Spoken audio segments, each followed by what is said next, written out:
Aloha, everyone. My name is Shelby Morrison, and I am the Programs and Communications Coordinator for Ikahi Mediation Center.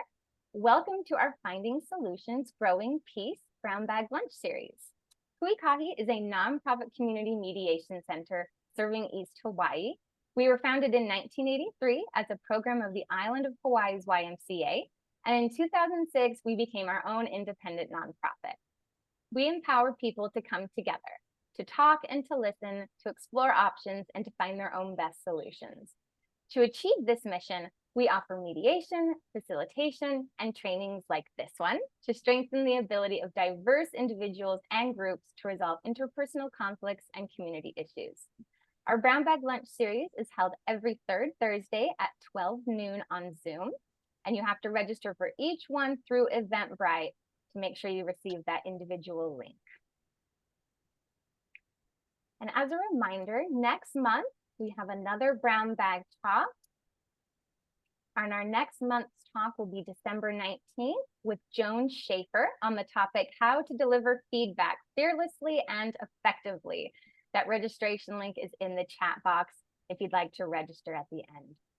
So at the end of today's talk, we will ask you to fill out a short online survey, which greatly helps with our grant funding for this free series. When I put the survey link in the chat, please just take a brief moment at the end to give us your thoughts. And I'll also send you an email later with the slides, as well as the video link and the survey link again. So without further ado, let me introduce our topic, hot buttons, building emotional resilience in triggering moments. And our speaker is Anne Marie Smoke. Anne serves as the administrator of the Judiciary Appellate Mediation Program and government trainer for the Center for Alternative Dispute Resolution, where she brings 20+ years of experience in the conflict management industry.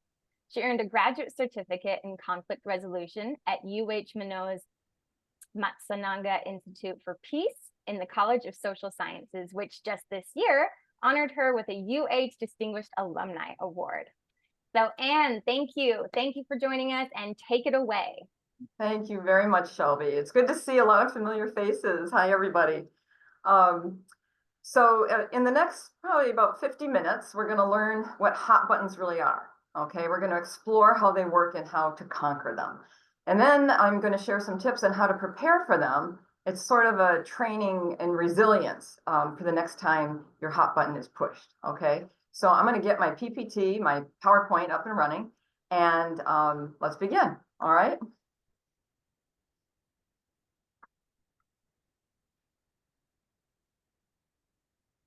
Okay, hopefully everybody can see a slide, and if you can't, Shelby, let me know if people are looking puzzled.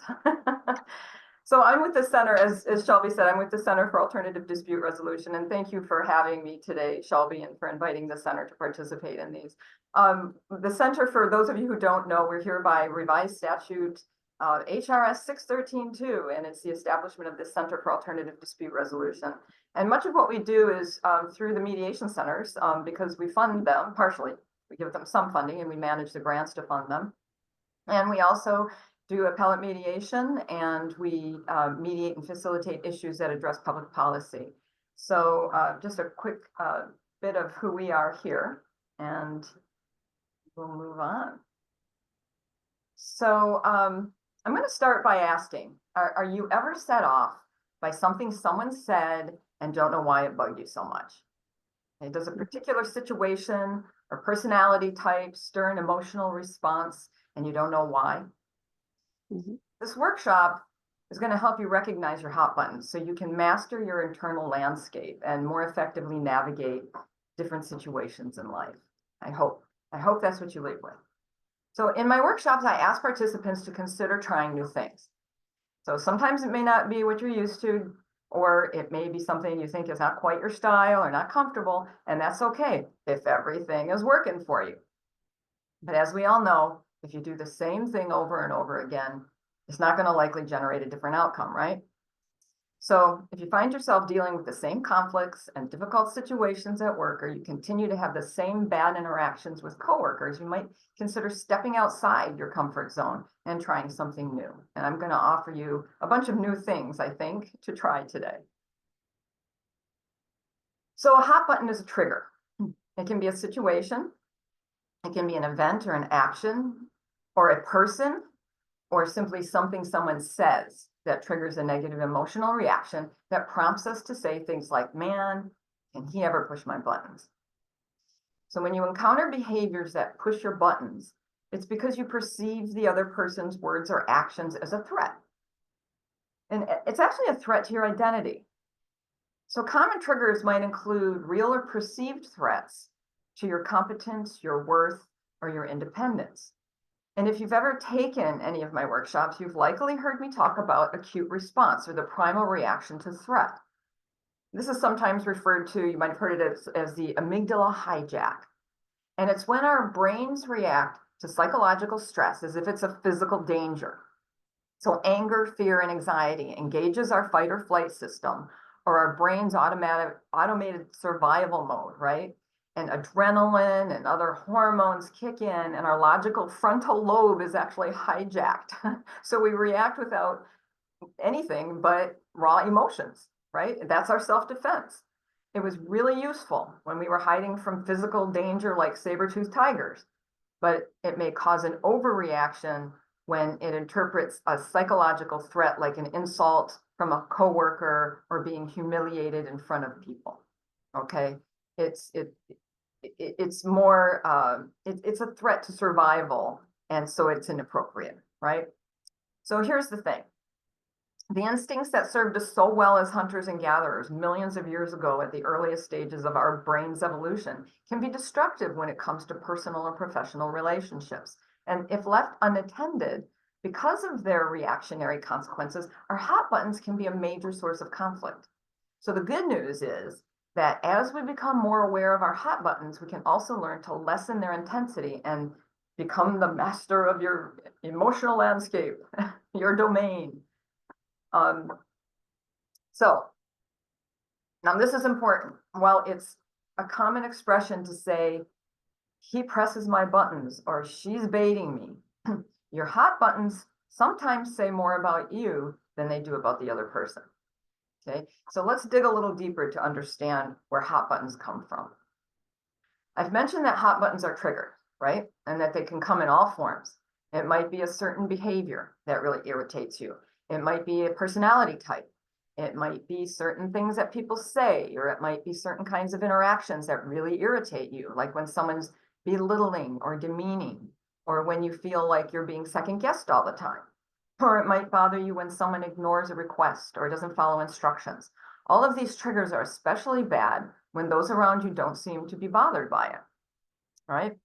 So while we may not be triggered by the same things, everyone has hot buttons. Everyone has triggers. So if you're human, you are wired to respond to threats, even if the threat isn't obvious or reasonably connected to anything immediately apparent. So being aware of what triggers this threat response is an important first step in effectively managing them. So let's take a minute to do some self-reflection to try to identify our own hot buttons. Okay, I'm going to read through a few triggers that might resonate with some of you.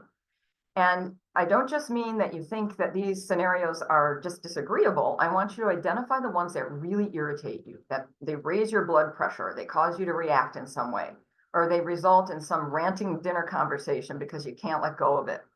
Okay, so here I'm going to go through some of these scenarios and see if they resonate with you. Whoops. How about when somebody is always late, or when people are chronically late? What about when you think you're being micromanaged and second guessed? How about when you have a strong opinion and nobody else agrees with you? Does the way someone maintains their workspace really annoy you? Do certain mannerisms really irk you, like when somebody is pretentious or when somebody is self-assured or overly confident? Or does someone's perkiness get under your skin? Do you spend your day grumbling after a meeting where you felt you were overlooked or marginalized? Do you react when you're cut off in traffic, or when you see someone texting or talking on the phone when they're driving? Can you let go when somebody interrupts and talks over you? Are there certain phrases or expressions that make your blood boil? So if none of these push your buttons, think for a minute about what does get a reaction out of you. Just pause and think for a second. What really irks you? And as you think about these hot buttons or these triggers, are you starting to see a pattern with the triggering situations? Think back to when they've happened or how often they occur. We're going to come back to this. So now that you've spent time thinking about your hot buttons, let's dig a little deeper to connect the trigger to the threat. If you can figure that out, you can prepare for it, right? And if you can prepare for it, you won't be caught off guard, and you can temper your amygdala and engage the logical brain in your response. So our reactions to threats give us just a glimpse into our values, right? And I'm talking about the deep stuff that matters, like respect, self-esteem, self-identity, reputation, security, recognition. Okay, did challenges to any of these values come up in your reflection you just did? Do any of you wake up in the morning and at the visceral level decide what you're going to value today? Okay, what should matter to you today? Do you wake up every morning and think, this is what's going to matter to me today? No. Values are deep. They're not quite our genetic makeup, but they're part of our behavioral development, and they come from life's experiences, for better or for worse. Our brains are packed with memories of these experiences, and they shape what we value. Some memories are good and some are bad. And either way, these memories give us information that we draw from to help us design a response to good and bad input. We either respond in defense to a threat or with openness to a reward. Over time, all of that data gets mixed up, so we begin to generalize and we extrapolate. And we apply a reaction, whether or not it's the correct one. It's a reaction that our brain chooses to apply to the present situation, and it may have nothing to do with the present situation. So to that point, there are studies that show that the more extreme or elevated our reaction is to a situation, the more likely it is to trigger the more likely it is to be a trigger that comes from a past experience. Okay, so the more extreme or elevated your reaction to a trigger is, the more likely it is coming from a past experience. So basically, we take the bait and we react as a self-protective mechanism, and it's based on something that happened to us in the past. Now take note, studies also show that threat responses have a greater impact and are far more powerful and easier to trigger than reward responses, in the same manner that negative feedback has more of a lasting impact on us than positive feedback does. So if a situation happening right now is causing us to react to something that happened in the past, our reactions are often inappropriate and disproportionate to what's right in front of us. It was created by something else. Okay, something that has had a repetitive bad outcome, and so you've become conditioned and alerted to that trigger. It's become your hot button. Now let's get back to Callista Flockhart, for those of you who recognized her in one of the previous slides. For those of you who don't recognize her, she played in a TV comedy series called Ally McBeal. Her picture is featured in the slideshow so I can illustrate how a hot button is formed. Okay, so decades ago, my boyfriend at the time, David, loved the Ally McBeal show. It was about a bunch of young lawyers facing the trials and tribulations of life, and Callista Flockhart played the lead character, Ally McBeal. She was petite and plucky and cute and spirited and chirpy. And for some reason, she really annoyed me. I mean, at a visceral level.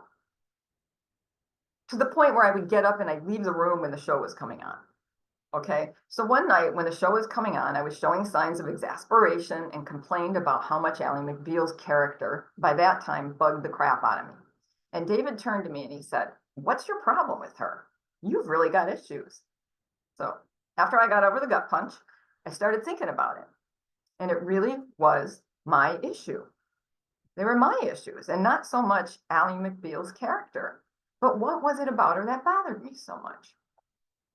So after pondering this for some time, it occurred to me that she reminded me of someone from high school. And it wasn't just anyone. It was the girl in my class, a dancer cheerleader who was asked to be a peer judge during the auditions for a new jazz dance club that was forming in the high school. And I thought it would be fun to join this. Now, I'm not a dancer, but I can bust a move. And during tryouts, as I flailed freely about the gymnasium with the others who were trying out, I noticed her and another girl laughing at me and possibly even mocking me. Now, I may have been wrong in my assessment, but either way, I was humiliated. And I remember stopping and sort of slipping to the back row, and I left through the back door of the gymnasium before I started crying, which I did until my mom came and picked me up. Okay, a hot button was born. Now, the actions of my high school classmates upset me. It wasn't just a humiliation that threatened me, which was bad enough because I thought I had some talent, but their actions violated my expectations about how people should behave. Anne, Yes. I think would you mind ending your share and restarting your share? We've had someone mention that perhaps your PowerPoint, they can't see it. Oh, sure. I mean, I can see it on my end, but I'm just, maybe if Okay. we just reshare it. Thumbs up. Can others see it? Okay. Everyone Let's see her just PowerPoint make when sure that she shares everybody- it? Thank you for that, Shelby. Thank you for that. All right, here we go. Let's try again. How's that? Good, everyone? Okay, I'm seeing thumbs up. Okay. All right, so I'm going to continue. Shelby, is Yeah. everything good? Yes, go ahead. Thank you. Okay, so what was I was talking about? Yeah, so I was humiliated, right? I was threatened. My values were challenged as well because it was attack on what I thought was right. And it was also attack on me. I felt that, you know, that the humiliation, because I didn't think I was so funny to watch. I thought I could do it. So throughout our lives, we learn to detect threats to our well-being. And our brains constantly scan the environment for them so we can protect ourselves. Okay, so how can we protect ourselves when these hot buttons exist? First, if anything I'm sharing right now makes sense to you, you should feel very empowered. Because understanding your own hot buttons can help prevent you from being thrown off balance when you encounter someone who likes to push them. You still may not like the other person's behavior or the particular event that caused your upset, but you won't get caught off guard and react in a destructive or inappropriate way. You want to raise your consciousness. You want to build your self-awareness and actively work on handling your reaction when you feel triggered. It's called emotional intelligence, and it's a skill. Okay, it's not always easy. I'm telling you, I have to work on it all the time. But managing emotions is an important part of being successful in life. Okay, this skill creates the ability to approach situations more mindfully and calmly so you can connect with people at a deeper level. So let's break this into simple steps that I'm going to call self-work. Okay, as you move through each day, really take notice when you're getting triggered, when a button is getting pushed, and journal it. Okay, so in the heat of the moment, take note of your psychological and physiological state. You know, what is your body language telling you? What is the tone of voice that you've adopted, and what are you hearing? Is your face feeling hot? Are you sweating? Are you shaking? Is your voice getting louder? Are you feeling like crying? Are you you start to fold your arms? Are you protecting yourself? Are you clenching your teeth? Right? Do you feel numb and just want to shut down? Okay, these are all signals that you're feeling emotionally flooded, and it suggests that you've been triggered. So the first thing to do before you start journaling, step away. Okay, do something to release the stress. Take 5. No, actually take 20. And you take 20 because let me tell you what, when your amygdala is hijacked, it takes 18 to 20 minutes for it to come back to stasis. And that is if you have no other environmental attacks coming in. Okay, so really step away, take 20 minutes, let your amygdala come down. Okay, let it settle down, let your frontal lobe re-engage. Okay, grab your stress ball, go for a walk, do your meditation, go for a jog, whatever you do. Okay, take 20. Then when you settle down, actually journal your experience. Reflect on what happened. What specific action or words or tone or behavior triggered your emotional state? Okay, what were you feeling at the time that it happened? What were you feeling after it happened? Okay, what values do you think were challenged or violated? What about you? What about your identity do you feel was under attack? Think about what your immediate response was, how you reacted immediately when that button was pushed, and write that down too. And then think hard. When is the last time this happened? Is there a pattern of this? Does it happen frequently when I'm in these particular meetings, or when I drive to work, or when I'm with a certain group of people at a family gathering, a Thanksgiving supper? Okay, really think through and jot down what it is and pay attention to these patterns. And you're going to be able to really hone in on what that button is, what that trigger is. And then you can think through why. Okay, all of these questions are going to help you think through why that's affecting you. What in your life's experiences does this feel connected to? When did this happen? Was it in second grade when the nun screamed at you in front of the classroom? Was it in high school? Was it at an event with a bunch of people and you were put on the spot? I mean, what is it that this might be connected to, this particular situation? Okay, it's really important to take the time to do this. So keep a journal of it. Now I'm going to show you how to free yourself. Okay. My first word of advice: don't let someone or something else ever decide what can happen within you. Okay, don't be the victim. And we're going to get into this in a second. Blaming Callista Flockhart for making me feel agitated and upset wasn't very effective. She's probably a very nice person. I think she's a great actress, actually. And since I've been able to get over it, I actually enjoy her in movies like The Birdcage and other things I've seen her in. She's great. Okay, it was me. It was me, and it was my past experience. Okay, it's a waste of energy if you don't try to detach these two things. Okay, and if you expect the triggering force to go away or change, if you're not going to take the time to reflect and figure out what it is. Only you can change how you are reacting. Okay, now that actually puts you in the driver's seat, which is pretty cool. Okay, don't be a victim. Move beyond the blame game. Search beyond the action to find the motivation. Okay, an abrasive coworker, let's take a look at that, who puts others down all the time. They may have something else going on, right? They may be insecure and use put downs to cover up their own insecurities. A person who's always self-assured and overly confident may feel a lack of competence in some area, or question themselves and their ability to do something. Okay, they may be masking these insecurities. So pushing your buttons and getting your reaction lets them bring you down to their level. It's a lot easier for someone to bring others down to their level of discontent than it is for them to do the internal work and raise themselves up to a higher level. Okay, so think about that for a minute. Bringing people down to someone's level of discontent is a lot easier to do. So we're more liable to see people button pushing because they want to see that reaction. They want to get that reaction because it's a lot easier for them to do that than it is for them to raise themselves up to a higher level. Okay, so think about that. And it helps you to remove yourself from that victim situation because you don't take it personally that way. All right. Or, it might even be that they push your buttons to put the spotlight on your bad reaction to draw attention away from them. Have you ever thought about that? Okay, it's smoke and mirrors, right? Let's put the attention over there because I don't want it on me. So let's focus on their bad reaction, and I know how to get it. Okay, so this allows you to not take it personally.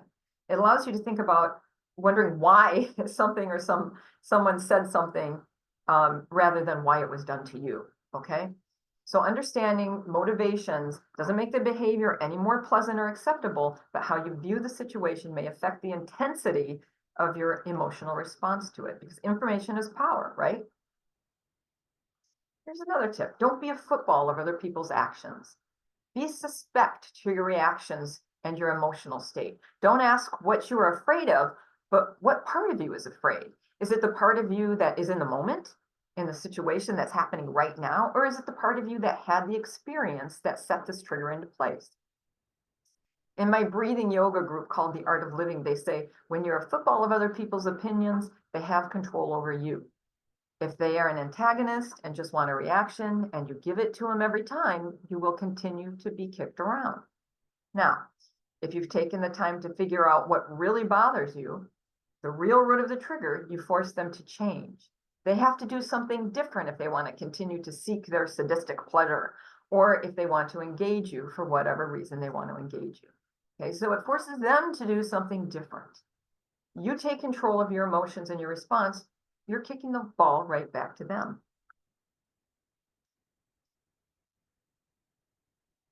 Find out if the threat that you perceive is real. Okay, and this is important because sometimes, especially when there's a lot going on in life, we tend to make assumptions about things. We tend to just want to have another reason to be a victim of something else because we can't control everything. Okay, but sometimes it's worth checking in.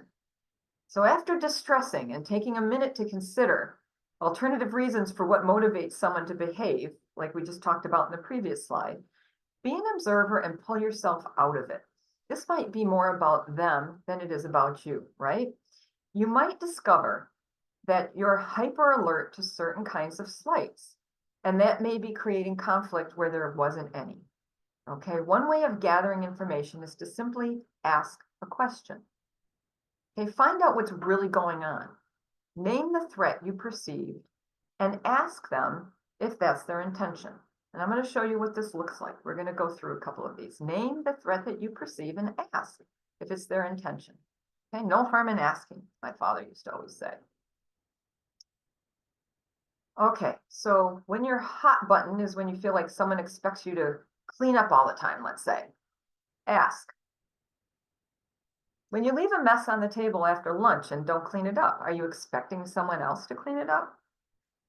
Okay, and you can ask it in a pleasant way. When you leave a mess on the table after lunch, or when you leave all your stuff on the table after lunch and you don't clean it up, are you expecting someone else to clean it up, or do you want somebody else to clean it up? Find out what the real intention is, because they may not even realize they're doing it. It may just be a habit. They may have forgotten. They may have been in a hurry to get someone else and forgot to wipe up their mess off the table. You really don't know until you ask, right? Or if your hot button is pushed when you feel like you've been excluded from something, and it's something important and you feel devalued. Okay? Try asking. When you set the meeting for the office on the day you knew I had a dentist appointment, did you mean to leave me out?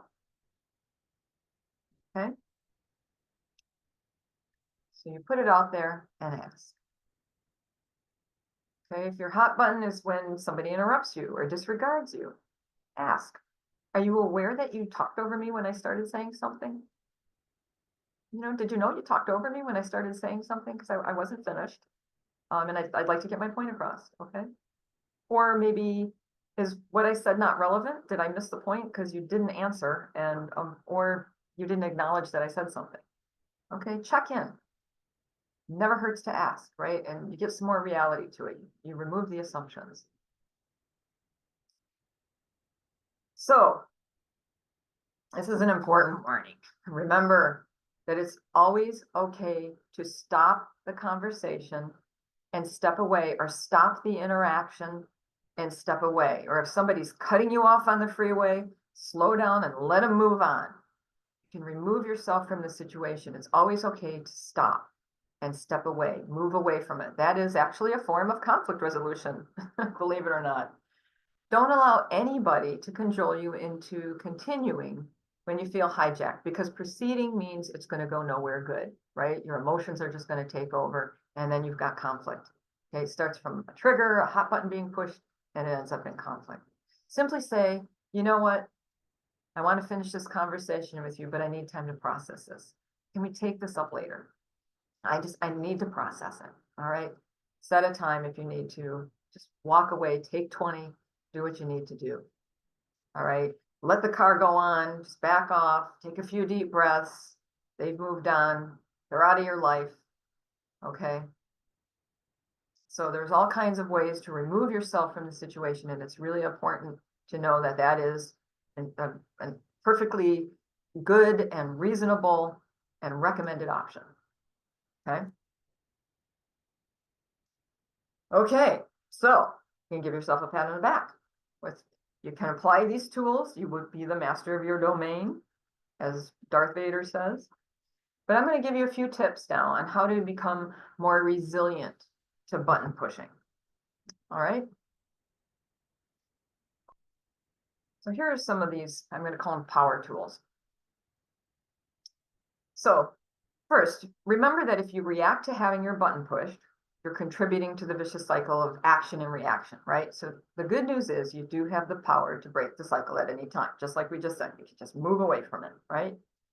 Here are a couple methods of cooling down and distressing so you can take control of your emotions and react to the situation in a more controlled and meaningful, mindful manner, okay? So here's ideas on how to build resilience. One of them is breathing, de-stressing. Find any way to de-stress. You might have your own. You might do yoga. You might have breath work that you do. You might like to just walk and get away from it. You might like to go to the gym and pump it out, go for a swim. Everybody's got a different method. Some people might meditate. Okay, some people might just call somebody up that makes them laugh.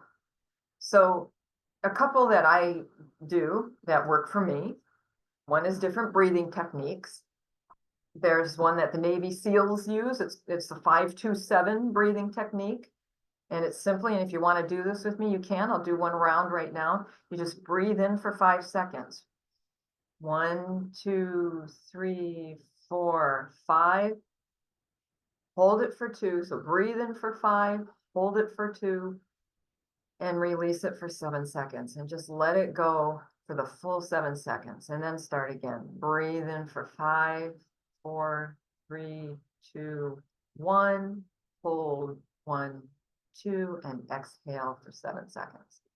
If you do that 5 to 10 times, I can tell you scientifically, you can get your own blood pressure monitor out. It will lower your blood pressure. It will slow you down. It slows your heart rate. It slows your heart rate. So breathing is a great method of de-stressing. Okay, there are all kinds of other things you can do. I don't know if you've ever heard of the earlobe pull, but you pull down on your earlobes and just hold, not hard, don't hurt yourself, but just hang on your earlobes for a little bit. You've probably all seen pictures of enlightened beings who have really long earlobes. Okay, and that's because this is one of the reasons that you massage, you pull on your earlobes, and it's supposed to be very soothing and relaxing. Or a face massage, just running your fingers from your tear ducts down around your cheekbones. Just take the time, just pamp yourself, pay attention to yourself, and let that amygdala slow down. Okay, so there's some de-stressing suggestions. Here's another fun suggestion. Did you know? Well, you probably all know this. Of course you know this. There's a close link between emotion and expression, right? If something makes you really, really angry, the muscles in your face contract, you do certain things. You might furrow your brow, you might squint your eyes, you might clench your teeth. Things happen to your facial expression when you're really angry or when you're sad. You have a different set of muscles that go to work. And it is a reaction to your emotions, right? Now, we all know that, right? We know that when we have a certain emotion, sometimes it's hard to cover it up because it just automatically shows up on our face, our facial expressions. But did you know that this goes 2 ways? This is super powerful, guys. Just as facial expressions convey the emotional state of an individual, voluntarily assuming an expression can actually cause the associated emotion. So if you are feeling triggered and you're feeling upset and you need to just immediately calm down, don't smirk or smile, back away, go into a bathroom, make a funny face, and laugh. Force yourself to smile. Call somebody, keep a cartoon on your phone as a screensaver that you think is funny. Cat stuff is always funny. Find something that's funny and make yourself laugh. Okay, and I'm going to give you an experiment to try. I want you to record a voicemail message. One, think of something that really upset you. Think of something that makes you really angry. just take on the whole moment and be immersed in it and make a voicemail message that says you're going to be gone for the day. And then do something that makes yourself laugh or just make a smile. Just smile. Just stand up, smile, lighten your face, and leave a voicemail message that says you're going to be gone with the week. And I want you to listen to the two different messages and compare them. And I'd love to hear, if any of you try this, I'd love to hear what you hear, if you hear a difference. Okay? Because this is scientific stuff, guys. I don't make this stuff up. I love the science and I read about it. And you can actually change your emotions by changing your facial expression. That's very powerful stuff. Here's another suggestion. This is another method of detaching. And I'm sure some of you have heard of the Harvard Negotiation Project and their method of detaching, going to your balcony, they call it. It's a way, it's a metaphor for detaching and kind of collecting yourself. It's because it gives you a fresh perspective. And what it is basically you vision, this is if you're in conflict or if your button's being pushed and you're in a situation that is uncomfortable and you're reacting. Picture yourself with whoever you're interacting with on a stage and put yourself, your other self, your more enlightened self up in the balcony of the theater and watch it play out. Okay, now this takes practice to do, but think about this metaphor. Think about stepping back and looking down on what's really going on and taking that fresh perspective. It's a method of detaching, okay? Going to your balcony, and it's about making a physical metaphor to show the detachment. Okay, now Harvard suggests a balcony in a theater where you can sit and watch yourself on the stage, right? But it gives you the ability to sit there and watch yourself and just if you can say nothing, like you said, to make that hard boundary, you stop. I can't have this conversation right now. Let's come back to this. I need to go process this. Okay. And then just take the time to pause and say nothing until you can get good at this and do it immediately. Okay. You obviously can't eliminate your feelings, nor do you need to do so. And you need to process those feelings. So don't try to eliminate your feelings, but just try to be able to disconnect the automatic link between the emotion and the action. That automatic link is what you want to detach from, so you can deal with the emotions in a better way at a different time, okay? Or when you can walk away from it. It buys you time to think, okay? You're looking at the situation now more objectively than subjectively. Now I'm going to share with you my Harvard Negotiation Project balcony metaphor, and it is my Zen duck meditation, okay? I heard the Zen duck meditation on a news show. I think it was Rachel Maddow said, just be a Zen duck. Imagine all your anger and emotions are droplets of water on a duck's back and just let it beat up like water on a duck's back and let it roll right off, shake it off. And I just love that so much. So I'm going to do my Zen duck meditation with you. Okay. So imagine that you're a duck and you're floating on this beautiful, serene pond. And you're just enjoying the sunshine and the day. And all of a sudden you hear this loud squawking and this big goose comes zooming in and splashes down next to you. And everything is disrupted. The water is rolling and you've got water all over you. And you are shaken up and really a little bit angry that this duck had the nerve to do this. But remember, you're a duck. That water that's just beat it up on your back is just going to roll right off. Just let it roll off, shake it off. Okay. And there's my Zen duck. So you are welcome to join my Zen duck meditation if you'd like to. It makes me laugh because for some reason I think ducks are funny. so it works for me. So find your own metaphor and find something that works and that possibly can even make you smile. All right. Cool down, distress, put yourself in a creative mode. All right, so that kind of brings me to the end. So we're going to end a little bit early, Shelby, with a few questions, but I just want to leave you with the thought. Just try some of these out, practice them, think about your triggers, practice journaling your hot buttons or your triggers when they get pushed. Don't give up. And especially remember that journal is going to help you sort things out, right? Okay, so I want to hopefully end with this happy note. Okay, I have come to terms with Callista Flockhart, right? I said that I've enjoyed her performances in other shows and movies. I have come to terms with a few other hot buttons as a result. of me actually putting this workshop together and really thinking through this. And I thought, you know what, before I teach this stuff, I've got to apply it. And so I have, it has worked for me to just be able to step back and look at the reality of what's going on and just say, is it me? Is it them? Is it something else that went on? And let's separate the two so we can really work on the reality of the situation. Okay. So Shelby has a worksheet sort of based on the reflections that I gave you that she's going to send you with the slides, and you can use that if you want to have a kind of a journal workbook. Give that a try. And we've got a few minutes here. So, I mean, if anyone has any questions that they would like to ask Anne, you're welcome to pop something in the chat. You're welcome to raise your hand. We have Raju has his hand raised. So Raju, feel free to unmute yourself and ask Anne your question. All right, thank you very much. Can you hear me okay? Mm-hmm. I can hear you, yes. And that was a great presentation. I wish I would have heard it 50 years ago. 30 it still works now. I could have really used it. You know, I was just thinking, this is a reflection, is that it seems that people with autism have had to kind of face this before, where they get their amygdala hijacked. They've been working on it.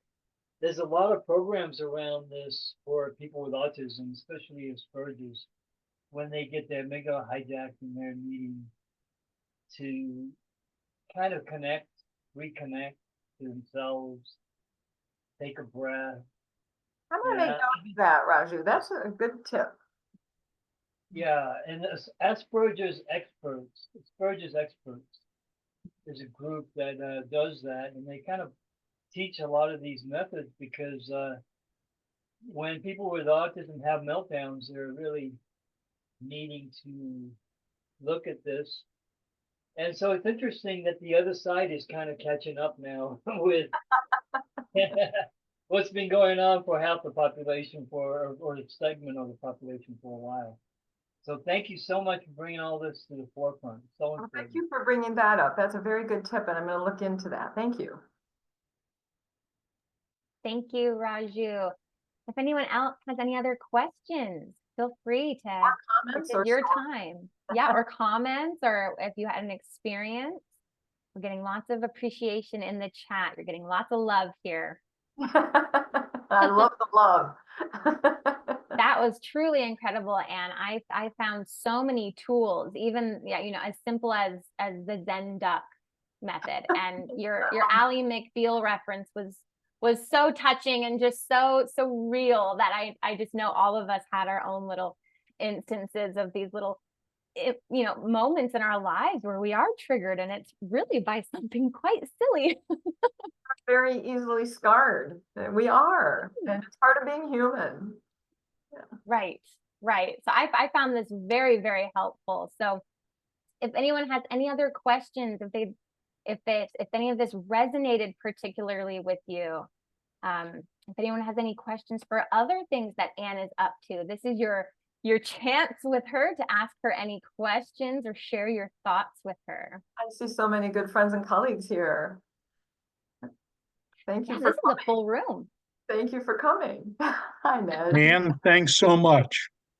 Thanks for coming, Ned. Good to see you. The breath work is key to a fully realized existence. I've learned that over many years, and thank you for your technique to do that.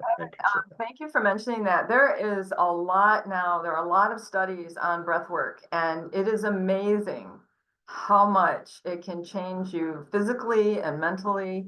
And it's amazing how little we breathe as much as we spend time on our devices.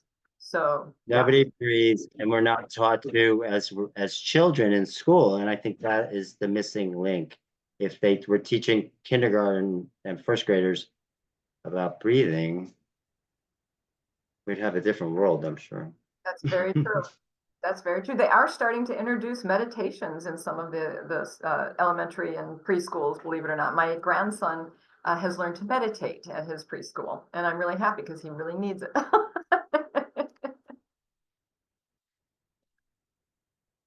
Well, thank you all for your kind comments. All right, everybody. Well, if there's no further questions, we'll feel free to wrap it up today. Thank you all for coming today. A special shout out and thank you to Anne Marie Smoke. If everyone wants to give her a little shout out in the chat, thank her again. As a reminder, please take just a few minutes to fill out our short survey online, which helps with our grant funding for this free series. You can find the survey link in the chat. And be sure to check out your email in the coming days for the Anne Marie's slides, the handout she prepared, the video link, and I'll pop in that survey link one more time for you. So mahalo, and we will see you all next month. Thank you all. Thank you, everybody. Thank you. You get That was early great. time off for lunch. That was a lot shorter than I thought, Shelby. I timed it to be closer to 12:55, but did I talk too fast? No, it went wonderful.